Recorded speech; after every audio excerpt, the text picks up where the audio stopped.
Good afternoon, everyone. Welcome to Social 101 Contemporary World. This is for educational use only. Our group is allowing Mr. Roldan Ardines to use this as an educational materials.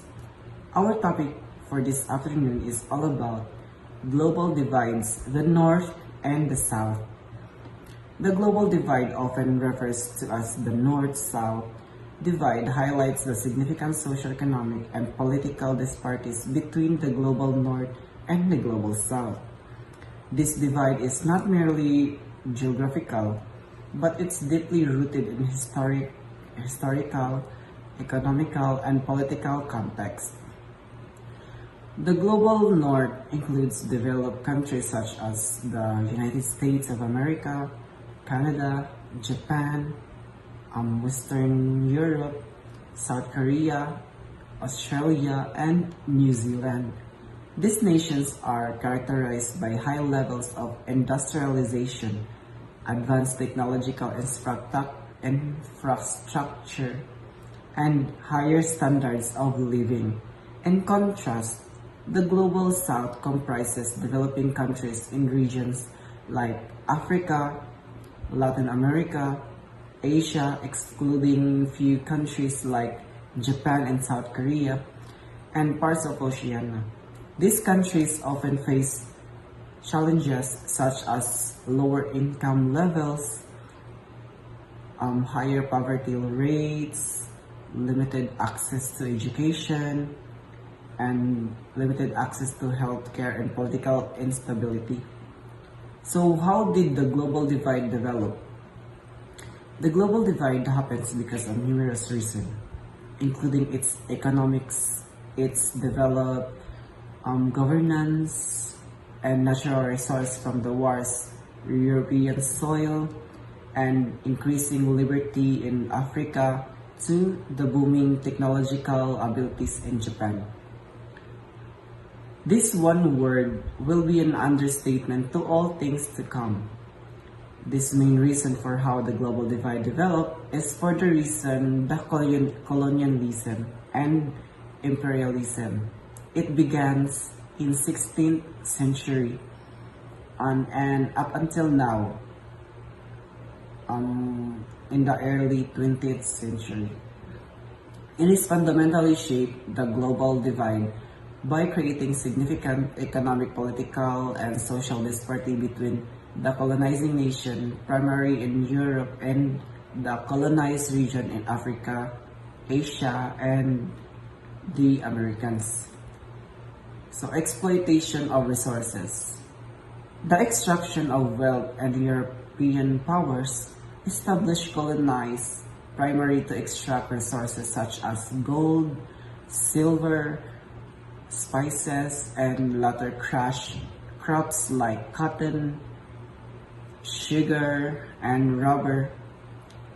The wealth generated from these colonies and was funneled back to Europe, contributing to the economic development and industrialization of colonizing countries, while improving the colonies. Next is labor exploitation. The colonized region were subjected to harsh labor system including slavery, force of labor, and exploitative working condition. This exploitation created vast economic inequalities and disrupted local economies. So the second one is disruption of local economies. The monoculture economies, colonial powers often forced colonies to focus on the production of few commodities for export rather than developing a diversified economy. So this left colonies economically dependent and vulnerable to global market fluctuations. Under developing colonies' market fluctuation were not industrialized. Instead, they were used as source of raw materials for European industry. So this lack of industrialization meant that many colonies did not develop the infrastructure or economic base needed for sustained growth. So the third one is political and social disruption. So political and social disruption is the arbitrary borders European powers of drew borders without regard for existing ethnic, linguistic, or cultural divisions. This leads to conflicts and instability that continue to affect many countries in the global south today. The colonial administration often forced certain ethnic groups over others, creating division and tension that persisted after independence. So, moreover, colonial education systems were designed to serve the needs of colonizers, leaving the majority of the population without the skills that needed to govern or develop their economies. So the fourth one is the legacy of inequality. So the legacy of inequality is the post-colonial challenges when colonies gained independence. They inherited weak economy, poor infrastructure, and political system that were unsuited to their needs. These challenges made it difficult for newly independent nation to develop, trapping many in cycles of poverty. And underdeveloped the global power structure, the global economic and political system established during the colonial era, such as global trade networks and international financial institutions, continued to former colonial powers, perpetuating inequalities. The Cold War was a significant factor that shaped the global divide, especially in terms of political. The last but not the least is the legacy of inequality. The post-colonial challenges when colonies gained independence they inherited weak economies like poor infrastructure and political system that were suited to their needs. These challenges made it difficult for newly independent nations to develop, trapping many in cycles in poverty and underdeveloped the global power structure. The global economic and political system established during the colonial era, such as global trade network and international financial institution, continued to form a colonial power to perpetuating inequalities, and the Cold War was a significant factor that shaped the global divide, especially in terms of political and ideological conflicts, economic system, and development patterns. However, the foundation of the global divide laid much earlier during the era. And the Industrial Revolution, the Cold War worsened the existing disparities and added new dimensions to divide, but it's not the primary cause, the global divide. And it's one of the complex outcome of the centuries of historical, economic, and political processes. So that's all for me. So let's proceed to the other next presenter, which is Brix Freyo. The North-South divide developed primarily during the Cold War era, which categorized countries based on their political alignments and economic conditions. Initially, nations were divided into three groups. First World. Western countries aligned with the United States, characterized by advanced economies. Second World.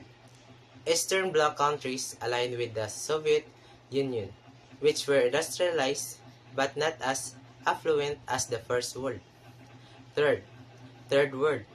Countries that were neither aligned with the West nor the East, often poorer nations in Africa, Asia, and Latin America.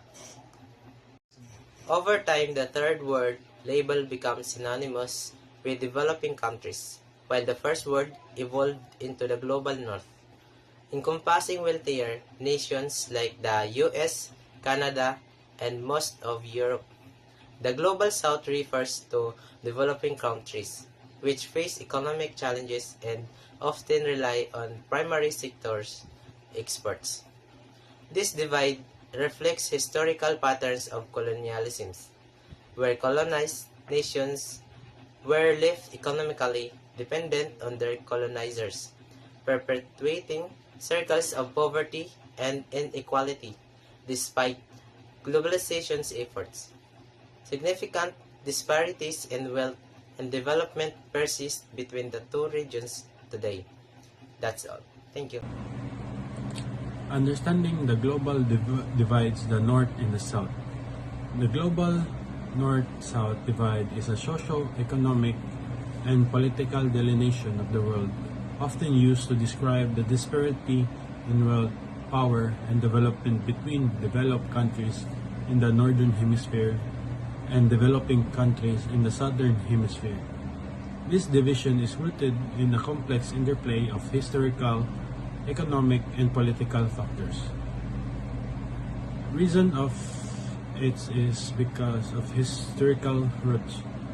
Colonialism is one of it, because many countries and in the global south were once colonized of European powers and leading to exploitation of resources, suppression of local industries, and the imposition of economic system that favored the colonizers.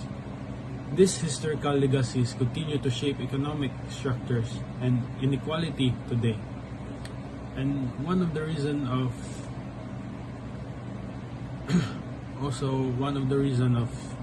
it because of the depth of the countries. Many countries in the global south have accumulated significant foreign debt, often due to historical factors or economic policies imposed by the North. This debt can limit their ability to invest in development and social programs. Addressing the divide. While the global North-South divide is a complex issue with deep historical roots, there are ongoing efforts to bridge the gap. This includes international cooperation, fair trade, and debt relief. International cooperation refers to collaborative efforts between nations to achieve shared goals. It encompasses a wide range of activities from addressing global challenges like climate change and pandemics to promoting economic development and cultural exchange. Organizations like the United Nations and the World Bank have been instrumental in addressing the divide through a variety of programs and initiatives. The UN Development Program, known as UNDP, for example, works to promote sustainable development and reduce poverty in developing countries. The World Bank provides financial assistance and technical support to the developed countries, helping to invest in infrastructures, education, and healthcare. Additionally, regional organizations such as the African Union and the Association of Southeast Asian Nations have played a crucial role in fostering cooperation and developing among countries in the global south. Fair trade initiatives aim to create a more equitable and sustainable global trade system by ensuring that producers in the global south receive fair prices for their products and have a decent working conditions and are able to invest in their communities. This involves establishing direct relationship between producers and consumers, bypassing traditional supply chain that often exploit workers and the environment. By supporting fair trade, consumers can contribute to the empowerment of marginalized communities, the preservation of cultural heritage, and the promotion of sustainable practices. Debt relief. Efforts to provide debt relief to countries in the global south have been multifaceted, including debt cancellation, reconstructuring, and refinancing. Debt cancellation involves forgiving a portion of all of a country's debt, while restructuring involves modifying the terms of existing debt, such as interest rates or repayment schedule. Refinancing involves providing a new loans to replace existing ones, often with more favorable terms. These initiatives aim to alleviate the financial burdens of developing countries, freeing up sources for investment in essential services and economic growth. However, debt relief is not a panacea, and it is often accompanied by conditions to require developing countries to implement specific economic reforms. Additionally, there are concerns about the moral hazard of providing debt relief, as it may encourage irresponsible borrowing in the future. Nonetheless, debt relief can be a valuable tool for addressing the debt crisis faces by many countries in the global south and promoting sustainable development. Why does the global divides the North and the South? Economically, the global North tends to have more advanced industries, higher levels of income, and better infrastructure compared to the global South, which often includes developing or less industrialized countries. This divide also reflects historical patterns of trade and economic exploitation, where resources were extracted from the South and the benefits were concentrated in the North. Socially and politically, these disparities have led to differences in education, healthcare, and living standards. Efforts to address these imbalances include international aid, development programs, and trade agreements aimed at fostering equitable growth. This divide originated during the colonial era when many southern countries were colonized by northern powers. The legacy of colonialism left many southern countries with economies that were heavily dependent on the north and often underdeveloped. Post-colonialism saw the continuation of economic disparities, with northern countries often maintaining economic advantages through global trade policies, financial systems, and technological advancements. Good day everyone, and now we're going to talk about what is the difference between Third World and Global South. So what is Third World? Third World is an outdated term that originated during the Cold War to categorize countries that were not aligned with either the United States or the Soviet Union. It was a simplified way to divide the world into three blocks. The first world we have is developed capitalist countries. Developed countries are nations with advanced economies, high standards of living, and strong institutions. Examples are United States, Western Europe, and Canada. In the second world, we have developed communist countries. Developed communist countries were a group of nations that adopted a communist economic and political system and achieved a high level of economic development.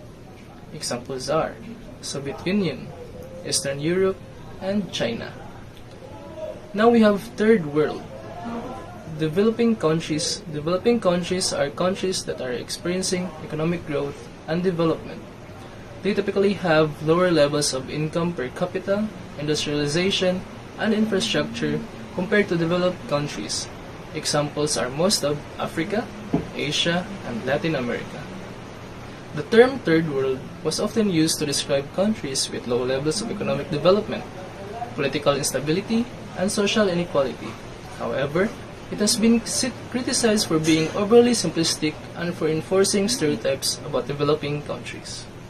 Now, I'm going to give the next reporter which is Marcus. Good morning, everyone. To continue the discussion, we will talk about the Global South.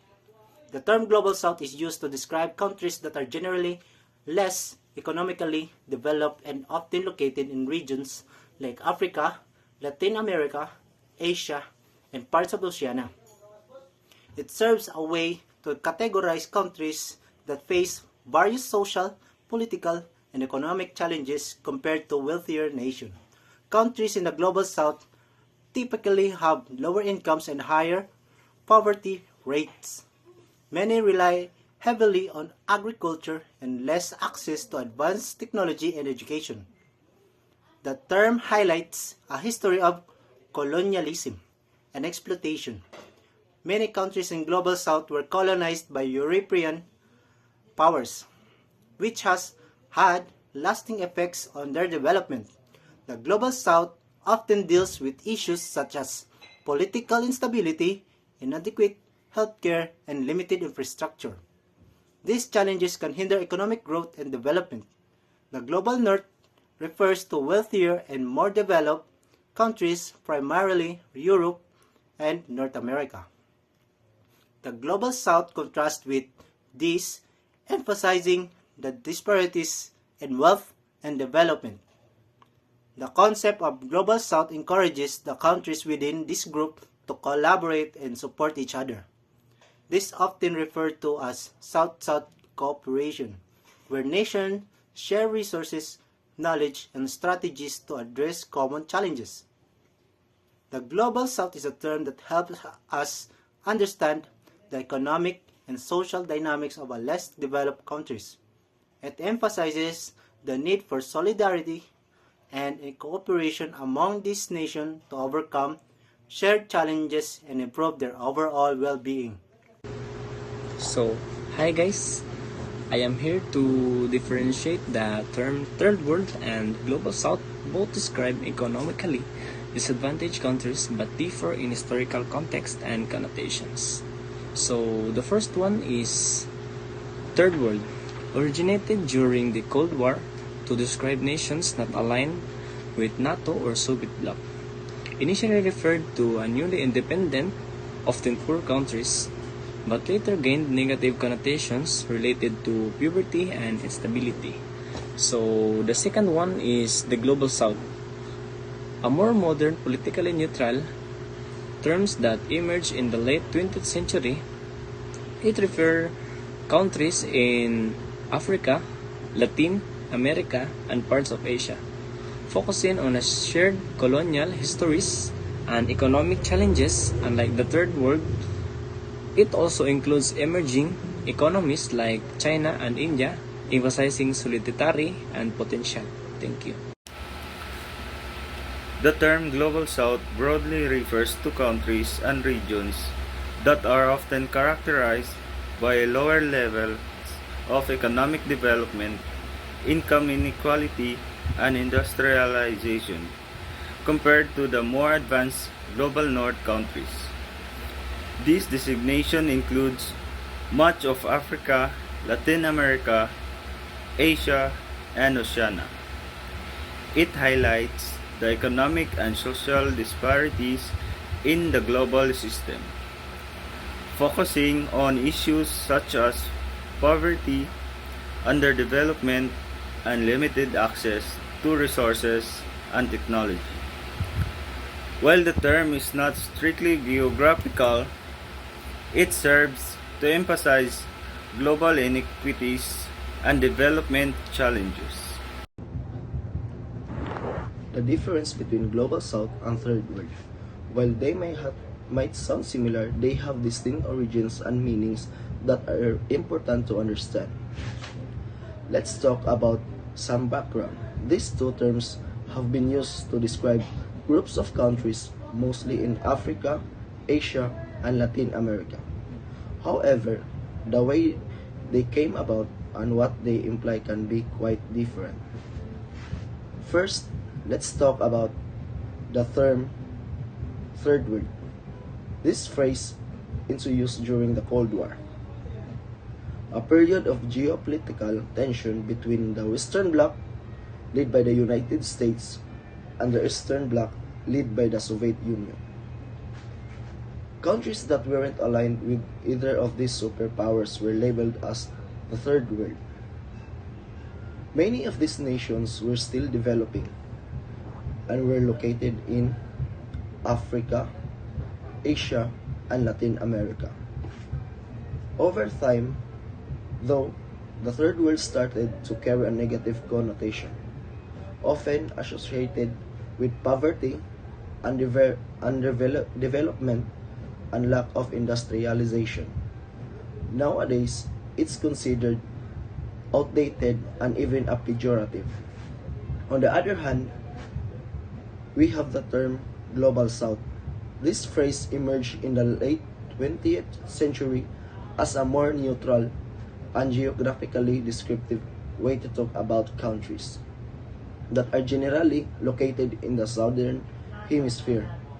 These nations are often less economically developed than those in the global north, which includes regions like Europe, North America, and parts of Southeast Asia.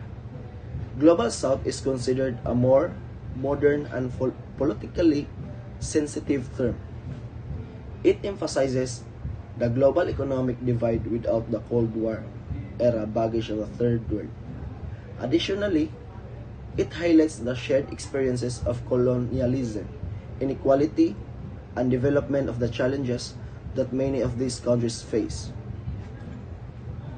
Third World and Global South might seem similar, but they have different roots and connotations. Third World is a Cold War era term that's become outdated and often carries negative implications. In contrast, Global South is a more contemporary, respectful terms that acknowledges the economic and historical challenges shared by many nations in the Southern Hemisphere.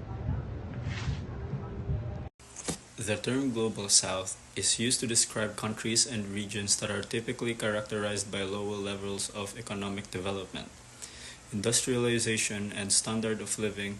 It encompasses a broad range of nations primarily located in Africa, Latin America, the Caribbean, and parts of Asia. The term is intended to reflect not just the geographical but also socioeconomic and political aspects, often highlighting the historical context of colonialism, neocolonialism, and the legacy of uneven global economic development. In summary, the shift from the Third World to Global South represents a more sophisticated and contextually aware understanding of a global inequities and development challenges. Latin American countries have significantly influenced this new concept through their historical struggles, development theories, and regional integration efforts, challenging traditional power structures and advocating a more equitable global order.